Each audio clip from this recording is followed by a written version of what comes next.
approaching on the Matthew Gomez case, and Judge, he's here and it's on your bond docket, but there's a BVR issue. I've talked with the state about it. Talk to them about what I think are some interesting issues, kind of by way of background in our case. And the state had previously offered, though we had not yet gotten the contract, to do a 90-day mental health PTI, which we felt was appropriate. They're going to review with the felony court to determine whether they still believe that may be appropriate, but they can't do that at the moment. They're going to have to get some feedback and find out a little bit more information about the new felony charge. I read the cases and think there's issues with both of the cases. But there is the pending BVR based on having to need to. Is he here? Yes, he's here. Come up. Yeah, call him up. Please. And it's not really our issue to delve into, but I think there's issues with the way the police officers maybe made the stop in the new case. And if he's picked up a felony offense, I'm very upset. We understand. And let me express my disappointment with you, Mr. Gomez. You picked up a felony assault of a peace officer while you're on bond for this case. What happened, please? So in the felony, the officer dispatched to a suspicious person call at a closed gas station. They observed the defendant walking around the vacant lot holding 2 glass bottles of Corona beer, indicating possible intoxication. They attempted to stop and identify the defendant, but he ignored commands and walked away towards the main road. And despite multiple warnings, he refused to comply, and he threw a glass bottle at an officer before fleeing on foot. Officers pursued the defendant for half a mile before detaining him, and while being transferred between patrol units, the defendant had already moved his hand restraints to the front of his body, and the officer attempted to reconstruct the officer's left thumb with his elbow, causing pain, redness, and tenderness. And then the defendant attempted to flee again, but was taken to the ground. This bond hearing explodes into a legal firestorm when a defense attorney calls out police conduct, questions the legality of a stop, and accuses the state of trying to revoke bond based on unproven allegations. But that's not all. Another defendant allegedly walks around with a stuffed animal concealing a knife, while a third battles public intoxication claims after simply trying to leave a disturbance. At the heart of it all, due process, mental health, and one judge's determination to protect the community. But are these rulings fair? Should bond be revoked without a full evidentiary hearing? Is consensual fighting even illegal? Defense in Texas. This courtroom is full of twists, and you won't believe how it ends. Asterisk. It is a detention, and it's one that's unlawful under the circumstances. I don't know. Well, I'd like to set it for a hearing if we're going to do that. Sure. And he posted bond, $10,000 in the felony case. We think that's sufficient to ensure that he appears for a hearing, a formal hearing on it, without needing to take him into custody. I've talked with his mother. His mother has had good contact with me throughout this process, and she'll ensure that he's here. I think if we set it for early next week, then we can delve more into the felony case and figure out if the mental health, and I think the state can get an answer about whether mental health treatment is what's appropriate. We think it's appropriate, and even if you delve into the background of our case, the allegation is that he called the police himself and said, "Hey, I've got traffic tickets, come arrest me, come to my home and arrest me." An allegation, and that he also said, "And when you get here, I'd like to be in a fight." And when the cops arrive, they oblige him, they put their tasers away and fight him. And that's consensual conduct. And whether we like it or not, humans have the ability to consent in physical fights if they like in Texas. And it may not be something that we would do or agree with, but legally people are entitled to do that. And so he's not resisting arrest even in our case. So we think there's issues in our case, but we thought on the defense side that it may be more appropriate to go the Harrison route and see if mental health PT. Let's talk about the first flashpoint. Matthew Gomez, already on bond, picks up a felony assault on a peace officer. The judge wastes no time. He's disappointed and ready to revoke. But the defense? Oh, they come swinging. They're not just defending Gomez, they're putting the entire legality of the arrest on trial. Fruit of the poisonous tree, they argue, meaning if the initial stop was illegal, everything after it, felony included, should be tossed. It's a bold strategy. But it raises a key question. Should an arrest based on questionable police conduct be enough to throw someone back in jail? Be president. But we think it also a part of due process that before a revocation occur, that you're entitled to both notice and an opportunity to be heard. And if they're going to be seeking to revoke his bond, then under our rules of evidence, it's very clear in Rules of Evidence 101 that a revocation, the rules of evidence apply. And everything that's gone on this morning is a proffer by the state, and I respect the proffer, but that doesn't meet the standard for the rules of evidence, and that's why. The judge found that there was enough probable cause for a felony office to be filed against him. Sure. I Well, and don't want to relitigate a felony case here in misdemeanor well, court. and I think So- that's fine. Well, but I think we're entitled to if we're going to be, and that's what the hearing would be for. But that One of the finding, conditions of his bond is Sure. not to pick up any new cases. He's picked up a new case. and as an evidentiary matter, there's been no presentation that he violated the conditions of bond. I know that you can look in your system and even take judicial notice of that court's finding, but that finding and pleadings that charging him with a new crime, those are not self-proving. And if they're not self-proving, then there's no actual evidence that's been presented, and we'd be entitled to ask questions. This is where courtroom philosophy clashes with real-world consequences. The judge says, you pick up a felony while on bond. You're going back to jail. Simple. Yeah. But the defense wants more than simplicity. They want a hearing real evidence and a chance to litigate. And they're citing Rule of Evidence 101, saying proffers by the state don't cut it. It's a masterclass in legal maneuvering, but also a standoff. Can the court punish someone without concrete proof, or is it filed? Charge enough? Fairness versus public safety, it's the courtroom dilemma in its rawest form. Asterisk. To be heard here, if you're going to revoke his bond, I think he's entitled to be heard here. And that hasn't happened, and certainly hasn't happened in accordance with the rules of evidence. I would just say that, just reiterate that a district court has found probable cause in this case. They said there's no evidence that he violated a condition of bond is flat out wrong, because a district court judge has found probable cause on this new bond. She is picked up. And that's not self-proving. Otherwise, in trial, they could just come in and bring in that piece of paper that finds probable cause and submit that as evidence, and they can't. That's not evidence. Those are not self-proving findings. We're not in a trial here, Well, right? Well, You know, no, I know it's this is not. just, we're having a bond hearing. Sure. He's violated the condition of his bond. I understand that you don't like it. I don't- it's not that I appreciate don't your like it. tenacity, but Disagree with you. okay, and reasonable minds can differ, but he's picked up a felony case and there's a certain process that we follow. Well, and so we'd like a hearing on that. Yes, I will give you a hearing. Yes, but I'm taking him into custody because he's revoked and he's a danger to the community. I find by clear and convincing evidence, he refuses to comply with his conditions of bond. Goes with you. I'm sorry, Brian, but I mean, really, Well, every case, when they come in here and they pick up a new case, I it's respect. just especially a felony assault of a And then comes the curveball. Gomez allegedly called the cops on himself, inviting them to arrest him, and even said, I want to fight. The defense flips this into a mind-bending argument. It was consensual combat, not resisting arrest. In Texas, technically, that could be a legal gray area. But it all ties back to their main theme, mental health. The defense keeps driving home that this is a man who needs treatment, not incarceration. But will the court buy it, or is this just a slick way to excuse dangerous behavior? Standpoint, and that may be what the hearing would serve to accomplish.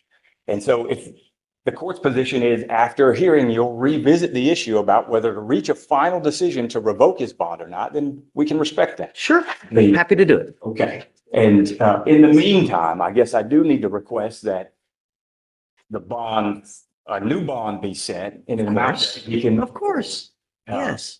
In the event that his family elects to get him out before the hearing. And in light of our discussion. What I normally do in these types of cases, I always set it at 5,001. Okay? If you reach out to the family and they have a problem, then we can talk about it. Well, and I'll let the court know, the bond was set at 40,000 in the felony case and reduced to 10,000 because the family doesn't have a bunch of resources. His mother has worked to get him out on bond on that case and is going to have to do the same here, but it's really money that's coming out of the mother's pocket.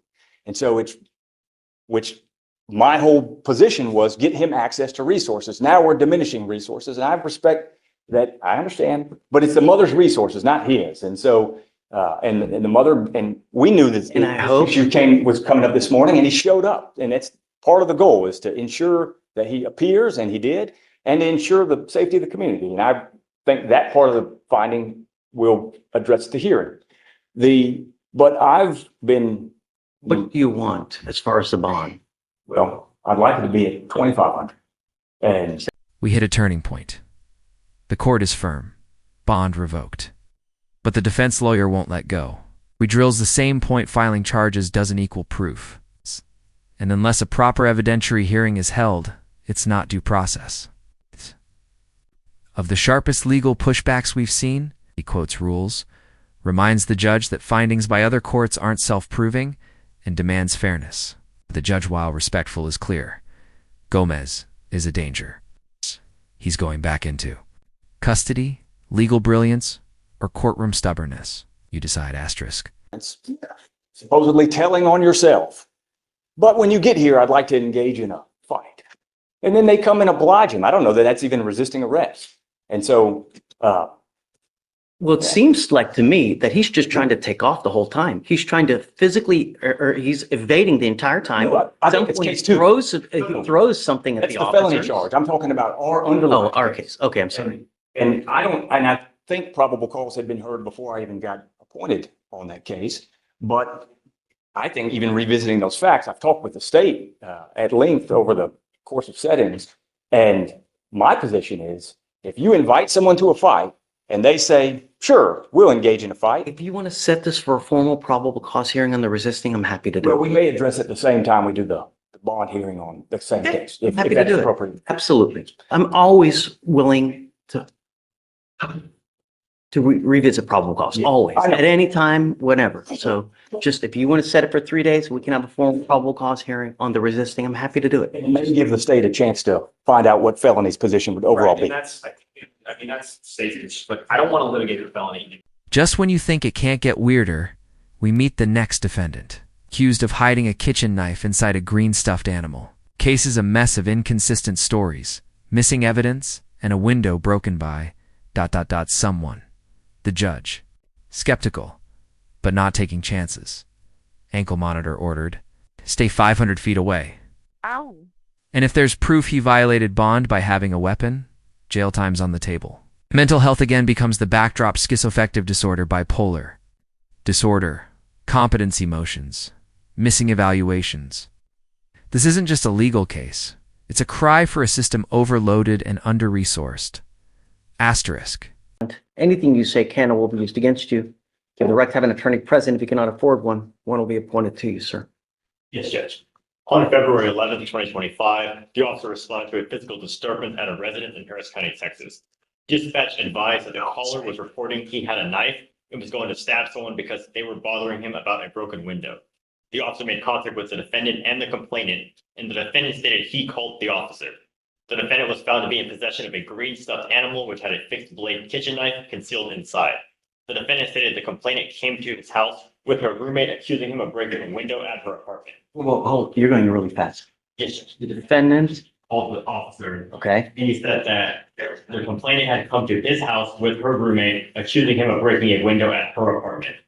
The defendant stated he was walking back to his apartment and that the complainant came out the back door to her apartment, but then he changed his story saying that she came out the front door to of her apartment to confront him. The complainant stated that the defendant stated that the complainant came with a gun, though he did not see the gun.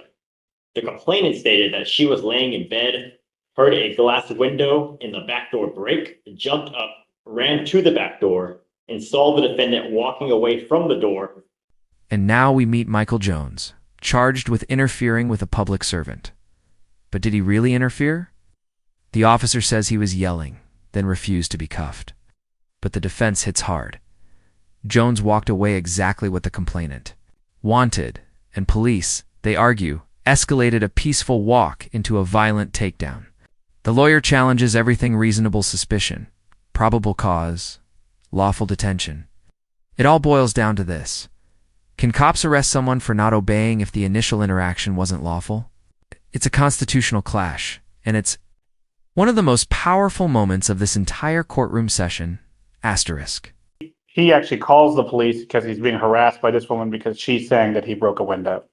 And I don't think there's any list of physical evidence like glass on him or anything, or in the whatever stuffed animal. at what point did the cops come and did they arrest him on the spot? What, do we have any other physical evidence? Do they, We have the two further of complaints that he was approximately 20 feet away from the back door when she saw him, and that the officer found the window to be shattered. And then the complainant showed the back door to her apartment. how do we know he did it? No one's saying that he did. I mean, no one saw, you know, it's, To be honest, just what we have is that the window was broken, and then she came outside at the time when she came downstairs to check on it. That's what we have. I get it. I Yes, get it. Judge. I don't think it's enough. However, the fact is, we're still having issues with the same complaining witness. I now have to take more drastic action to ensure nothing happens in the future. So now what I'm going to do is I'm putting an ankle monitor on it and I'm barring him from going within 500 feet of where she lives or where she works. Yes, Judge. Ankle monitor, just want to make sure it's ELM and not SCRAM. Correct. Okay. Acid. From bond revocations and mental health battles to weapon allegations and constitutional showdowns, this courtroom had it all. But the bigger questions remain. Is it justice when someone is jailed before conviction? Can mental illness explain but not excuse dangerous behavior? And what happens when police actions blur the line between investigation and violation? Drop your thoughts in the comments. Do you side with the judge or the defense? Don't forget to like, subscribe, and turn on notifications so you never miss another real courtroom roller coaster. More cases, more chaos, and always more truth. Asterisk. Show me that, or they prove to me that you have weapons, I'm going to put your butt in jail. So maybe we should have a formal bond hearing to see if, in fact, you can prove that he has a weapon. Yeah, Judge. So I have some hesitancy about everything, Judge, mostly because my client's orange sheet is quite extensive. So the jail has diagnosed multiple mental illnesses. I'm trying to track down his competency because I was appointed, I think, December.